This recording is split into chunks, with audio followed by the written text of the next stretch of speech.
ますよ。乗りますか？うん。行きますよ。ええよ。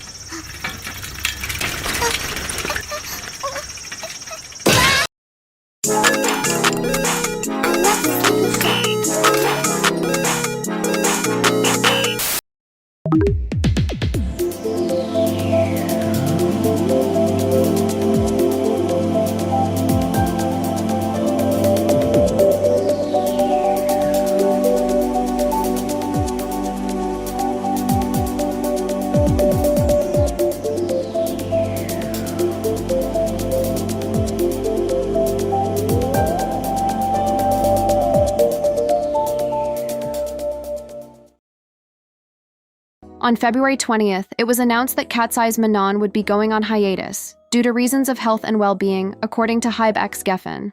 This news is quite concerning as she's had similar health-related breaks in the past. But as I processed that announcement and digested Manon's own cryptic update to fans, I couldn't shake the thought that icons might be tearing this group down more efficiently than HXG ever could. And yes, I know a lot of their behavior is a byproduct of the unstable structure HXG engineered, but that doesn't absolve them of accountability. When you write off all constructive criticism towards KATSEYE as hate and then sensationalize all legitimate hate aimed at them on top of that, that strips the nuance away from every discussion about KATSEYE and turns it into an echo chamber of everyone hates you except for us. When all the discourse you're allowed to see about your own career oscillates between performative positivity and sickening malice, coupled with your negligent agency doing nothing to ease the stress but sit idle until it's time to waste your talent on another half-baked single, that is a net detriment to one's mental well-being. The fact of the matter is, nobody undermines and dulls KATSEYE's spark more than icons. HXG's management strategy for KATSEYE has attracted people who favor one member and band together to dogpile on the others, and create constant internal hate trains, but then turn around and censor any helpful, needed criticism coming from outside of the fandom, and write them off as whatever buzzword feels most applicable. Shocking until you realize that these are people who made excuses for Gnarly and compared it to the work of Charlie XCX. So here's my hypothesis. In my opinion, it's highly plausible that this may be the first domino in a chain of events that leads to the unraveling of KATSEYE, or at least an exodus of a few members.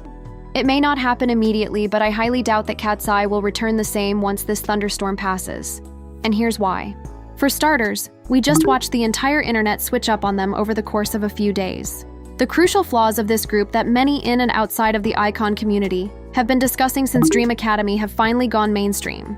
From the members' inconsistent skill levels and questions about whether certain members should have even debuted to begin with, to discussions of the consistent mediocrity of their music.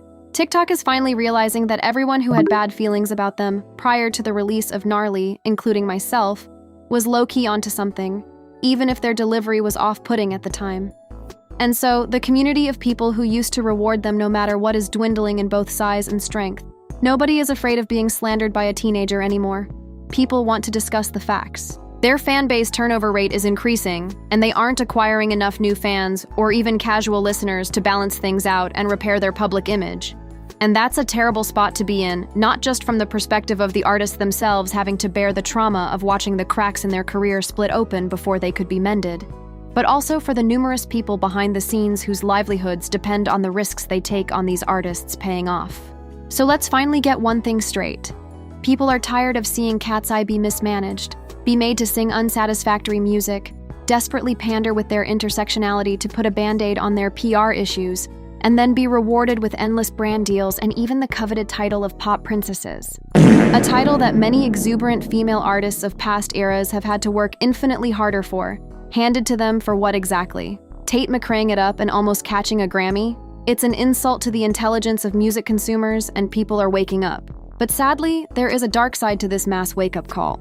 We're seeing waves of endless critique mixed with genuine hate and malice in a nausea-inducing cocktail being slung at the members of KATSEYE day in and day out, combined with the bouts of hate for minor infractions they already get day to day from within their own toxic, boundary-crossing fan base. They don't deserve that. These girls are exhausted and emotionally spread thin, and I imagine their PR and marketing teams are as well. It's truly all HXG's fault for going with the flawed, modern American model of branding and PR instead of that of the K-pop industry. Which brings me to my second point. Many have blamed the K-pop formula for the numerous pitfalls and flaws of KATSEYE, which confirms my suspicions that their target market was never K-pop stans, but rather surface-level K-pop tourists and blissfully unaware locals who are fascinated by the K-pop mystique. Because if you've found yourself even ankle-deep in the K-pop sphere, you'd know K-pop characteristics and trends well enough to clock this lie. KATSEYE is the most Western-centric group we have that isn't based in the West. If anything, their refusal to take after the K-pop formula beyond the K-pop style training phase and large group composition is why they've seen so much failure. For example, the primary criticism of KATSEYE is their lack of musical and aesthetic cohesion between releases. K-pop groups commonly keep to an overarching, consistent concept that puts their stamp on every song they release. Even if they play around with diverse genres and aesthetics, each release will feel like them because of the time that was put into the brand ideation phase pre-debut. Every KATSEYE comeback looks and sounds like a new artist each time, which is something very common in Western music, as variety and versatility is something our music market has prioritized for decades now, even if it manifests as a lack of direction. But at the end of the day, the only people who try to do everything are those who are good at nothing.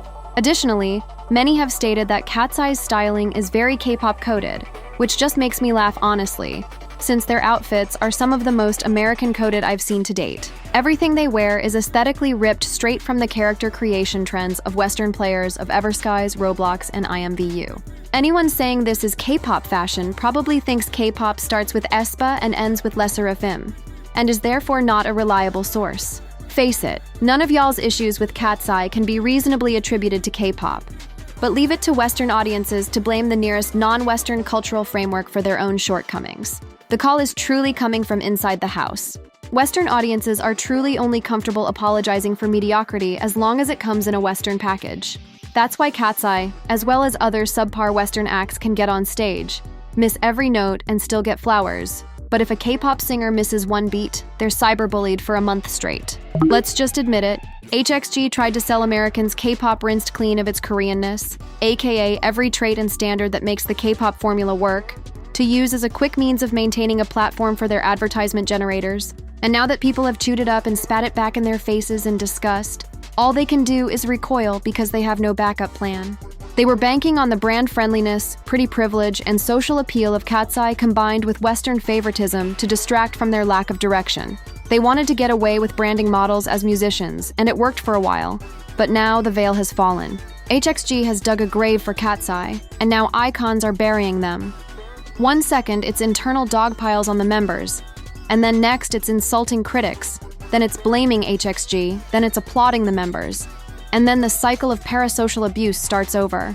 I'd also like to mention that these constant comparisons to K-pop, due to their K-pop adjacent origins, are why so many people in the K-pop sphere are frustrated when KATSEYE is included in conversations about K-pop. They're not K-pop, and icons can't accept that. They continue to insist that KATSEYE's ultimately weak proximity to the K-pop system is enough to earn them a seat in the K-pop space.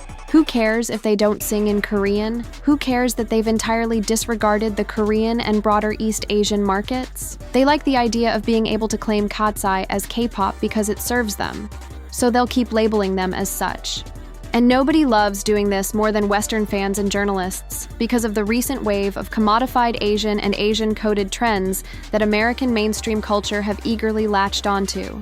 Think boba, matcha, labubus, manhwa, and more. It doesn't matter how far removed a trending item is from its Asian roots. If it has even the smallest fragment of a hint of East Asian flair, it will instantly be absorbed by the cycle of American hyperconsumption, which I'll admit in many cases can be safely considered cultural exchange done right. But in the context of KATSEYE, it's pretty obvious that they're just one of the many Western pop girl groups we have nowadays, meant for an audience that yearns for another Spice Girls or Destiny's Child, but isn't emotionally mature enough for that, paired with a tacky Made in Korea stamp slapped on them to feign legitimacy, with a market that craves Asianness, but barely respects Asian people. And if you don't believe me, just look at how icons treat Yoonchae, Megan, and Sophia, or how Western K-pop stans discuss Asian people in general. It's pretty safe to say the K-pop sphere wants nothing to do with KATSEYE, and reasonably so. But Geffen desperately wants access to the cultural capital the Korean wave has to offer. That's why they went through all this trouble of working with HYBE and trying to mirror the Korean idol training system, and so people keep injecting KATSEYE into a space they are loudly and proudly not welcome in. So now, on top of the general TikTok public and K-pop tourists side-eyeing KATSEYE, Genuine K-pop fans are at wit's end with them as well, meaning that KATSEYE has essentially isolated every potential niche they had at debut. They have no one to fall back on apart from the Twitter and TikTok species of icons who have done so much damage to KATSEYE's image in their own way. Everyone else has closed their stan lists and moved on, and it'll be much harder to hook those people back in if they ever course correct. Which is why I feel like the day KATSEYE's career inevitably sunsets, everyone will breathe a collective sigh of relief and laugh at anyone legitimately mourning, kinda like New Jeans. Oh wait, I almost forgot about the one market that's still holding on to them unconditionally alongside die-hard icons: literal children. Have you ever wondered why KATSEYE's brand flips back and forth between an innocent yet cheeky, squeaky clean on the surface with something for the grown-ups underneath vibe and tacky barely there outfits, paired with blatant and sometimes unnerving displays of sexuality? Yes! You may be tempted to assume that this stark contrast in the branding of KATSEYE is due to the Asian gaze versus Western gaze, and the way that HYBE-managed projects play out versus those managed by Geffen. While this idea that HYBE tones things down for the more conservative-minded Korean market and Geffen encourages them to show out and let loose for the Americans may sound good on paper, I think it's simply a matter of HXG trying to maximize profits by straddling the two most profitable Western demographics, Gen Z and Gen Alpha. I mean, think about it. KATSEYE was designed for TikTok. They feed into brain rot and seek to become a part of whatever the current online zeitgeist is at that second. When you cater to a type of online culture designed to entertain and subdue people with below-average attention spans, you're going to end up advertising to kids whether you like it or not. HXG was fully aware of this when they were building the pseudo-brand of KATSEYE, and if you don't think so, just look at their most recent release, Pinky Up. I'll discuss Pinky Up as a whole in just a moment, but for now I want to focus solely on the aesthetic of the music video. Pinky Up is drenched in pastel childish motifs juxtaposed with hypersexual, promiscuous party girl energy. I just know Min Hee-jin is sitting at her house watching this and going, dang, why didn't I think of that concept and give it to New Jeans? They're clearly seeking to balance the campy, promiscuous, messy girl aesthetic the adult Gen Z market is drooling over at the moment, while also keeping things kiddie and colorful so the Gen Alpha kids will eat it up as well. This pastel, maximalist, raver aesthetic was the perfect excuse. They just didn't know how to execute it well, which is shocking. Considering this style has been done in a compelling and satisfying way a million times before. Just look up Lana Del Rey, Marina, or even Olivia Rodrigo on Pinterest. But anyways, this isn't some sort of coincidence or the girls simply having more freedom when they're in the US versus Korea. This is by design. That's why KATSEYE debuted with glorified kids' bop music, just for it to quickly descend into vulgar, bootleg hyperpop madness. HXG wants KATSEYE to be able to grind on each other and basically make out on stage and still sign deals with Nickelodeon and Roblox.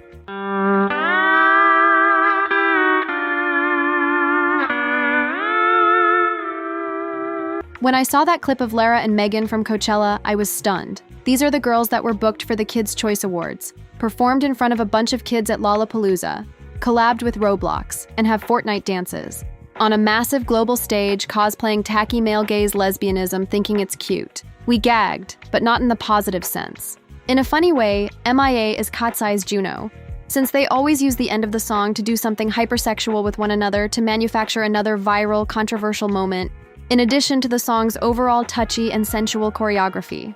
The only difference is it actually works for Sabrina Carpenter because her brand has always been honest, brazen, and self-aware in its sexuality, while KATSEYE's brand has always sought to hide the fact that they're selling sex appeal from their minor fan base until it's profitable to do so for the adults that tolerate them. That's why Lara can lick Megan and they can twerk and queerbait to the max at every live show, but still catch collabs with children's games and get booked for child-focused events. Making beats for what? Don't talk to me. You're Nolly Lala. A reminder, if you're seeing KATSEYE, there's going to be a lot of short little kids there with their entourage of parents who think just because of their circumstances they can cut in front of you and get to the front row. Oh, and if you don't let them do that, they'll call you assholes, and then a different group of people will call you an ugly bitch.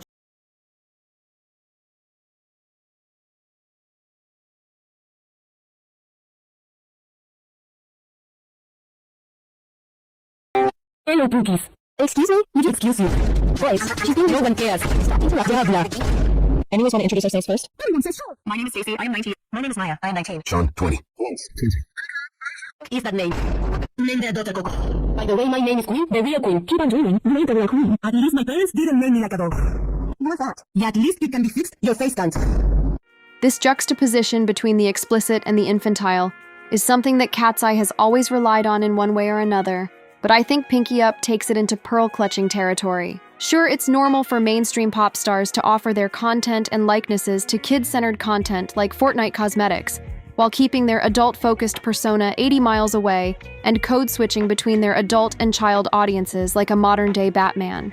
But Pinky Up actively tries to shatter that boundary, and that's the issue. They're trying to force a strip club and a Chuck E. Cheese to become a joint establishment that nobody asked for. Kinda like those biracial KFC Taco Bell hybrids we have in the US. We already saw them beta test this blurred line between markets with Gnarly. I mean, come on, you don't just make a song full of curse words complete with an adult film audio sample, then leap at an opportunity to perform it while rattling your booty cheeks in front of little kids to the horror of their parents. This was always the goal. Keep things cute and PG-13 for the preteens, and then dial up the twerking and queerbaiting when their parents least expect it. The queerbaiting specifically is an especially fascinating part of their sad excuse for a brand to me, because a solid half of KATSEYE came out of the closet one after another early on in their career, coincidentally during dips in their relevance, just to all end up dating men. While it's not at all surprising that sexually fluid women would be romantically interested in men, the way they perform sexuality with one another as well as the way they speak about it in an intentionally vague, aesthetically open and fluid way makes it obvious that this is theatrical sexuality, and just another part of their corporate manufactured appeal to social justice. That or KATSEYE is simply full of women who think they have a right to perform lesbianism for profit because they Googled girls kissing on their iPad when they were 9 and are only using certain labels publicly for the cool factor. But I'm not making any allegations, just observations. With as much criticism as I have for KATSEYE and HXG, I would hate to see their career end so early and on such a sour note, because every major criticism and PR pitfall of this group can be fixed quite easily, especially this early on. It would be pretty feasible for HXG to take some time away from promos, give the members ample time to train their weaknesses, re-engineer KATSEYE's brand identity enough to attract a more compatible fandom, and let them come back renewed and worthy of respect. But the thing is, companies will rarely be willing to cough up the resources required for a total overhaul like this. As much as I think KATSEYE deserves a second chance, HXG might not be willing to swallow their pride and give them that. But what if icons banded together and demanded so? You might ask. Cute idea, but good luck with that. KATSEYE's current fan base is not a single coordinated unit, but rather 6 separate factions that solidified during Popstar Academy and are now forced to coexist. Hence why it's always icons that are first in line to cyberbully the members, and why almost every hate train for an individual member starts from within. I think that division is a godsend for HXG. Changing KATSEYE for the better is icon's Tower of Babel, and HXG obviously doesn't want them to succeed in building it.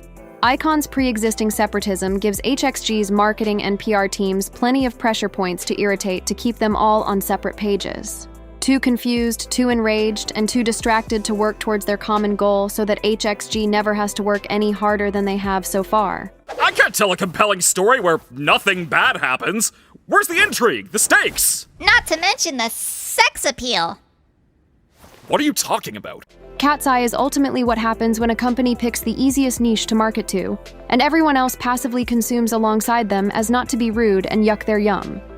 Fine and dandy on the surface, but that drastically inflates the value of whatever product is being sold alongside the egos of those who are peddling it. Even those who engage with the product to criticize it are rewarding and enabling the mediocrity, while everybody else either apologizes for it or continues to consume the slop with no complaints. The more low-effort output we accept, reward, and make excuses for, the more we'll get.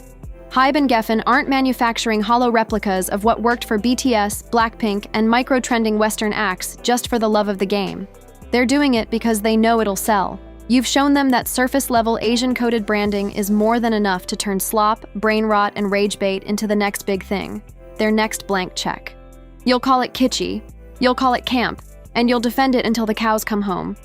So why would they waste time and resources building a cohesive identity and substantial sound for their artists and demanding they actually master their craft? They're meeting the standard that TikTok set, that Instagram set, that you set. And right now, that standard is beyond low. The bar is in hell, as they say. Is this situation fixable? Of course! But that's obviously not happening today.